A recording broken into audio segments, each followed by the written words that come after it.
Construction ಬಗ್ಗೆ ಕೆಲವೊಂದು ಮಾತುಗಳಿವೆ. ಖೈದಿಗಳನ್ನು ಬಳಸ್ಕೊಂಡು ಕನ್ಸ್ಟ್ರಕ್ಟ್ ಮಾಡೋದು, ಹೌದಾ? ಹೌದು, ನಮಗೆ ಶಾರ್ಟೇಜ್ ಆಗಿತ್ತು ಕೆಲಸಗಾರರು. ಓಕೆ. ಒಂದು 500 ಜನ ನಾವು ಖೈದಿಗಳನ್ನ, ಎಲ್ಲರೂ ಕೊಡಲ್ಲ, ಆವತ್ತಿನ ಮಟ್ಟಕ್ಕೆ ನಾವು ಕೆಲಸ ಮುಗಿಸ್ಬೇಕಾಗಿತ್ತು. ಜೈನ್ ಮ್ಯಾನ್ಯುಯಲ್ನ ಅಮೆಂಡ್ಮೆಂಟ್ ಮಾಡಿ ಶಾಸನ ಸಭೆಯಲ್ಲಿ ಆ ಖೈದಿಗಳನ್ನ ಕರ್ಕೊಂಬಂದು ಒಬ್ಬ ವಾರ್ಡನ್ ಅವನಿಗೆ ಇನ್ಚಾರ್ಜ್ ಕೊಟ್ಟು ನಾವು ಕೆಲಸವನ್ನು ಅವ್ರಿಗೆ ಬಿಡುಗಡೆ ಭಾಗ್ಯ ಸಿಕ್ತು. ಬಿಡುಗಡೆ ಭಾಗ್ಯ 500 ಜನರು. ಹೌದೌದು, ಯಾರು ಕೆಲಸ ಮಾಡಿದಾರೆ ಅವರಿಗೆ ಬಿಡುಗಡೆ ಭಾಗ್ಯ ಸಿಕ್ತು.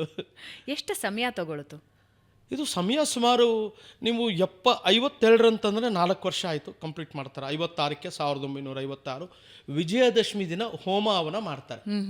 ಕೊನೆಯ ದಿನ ವಿಜಯದಶಮಿ ದಿನ 1956ಕ್ಕೆ. ನವೆಂಬರ್ 1ಕ್ಕೆ ನಮ್ಮ ರಾಷ್ಟ್ರಪತಿ ಆಗಿರತಕ್ಕಂಥ ಡಾಕ್ಟರ್ ರಾಜೇಂದ್ರ ಪ್ರಸಾದ್ ಅವ್ರನ್ನ ಕರೆಸಿ ಫಾರ್ಮಲ್ ಆಗಿ ಇನಾಗ್ರೇಟ್ ಮಾಡಿಸ್ಬಿಡ್ತಾರೆ. ಆದರೆ ನಿಜವಾಗಿ ಆಗೋತಕ್ಕಂಥದ್ದು ವಿಜಯದಶಮಿ ದಿನ. ಹೌದು ಹೌದು, 1956 ನಮ್ಮ ಟ್ರೆಡಿಷನಲ್ ಹಿಂದೂ ಸಿಸ್ಟಮಲ್ಲಿ ಮಾಡ್ತೀವಿ ನಾವು.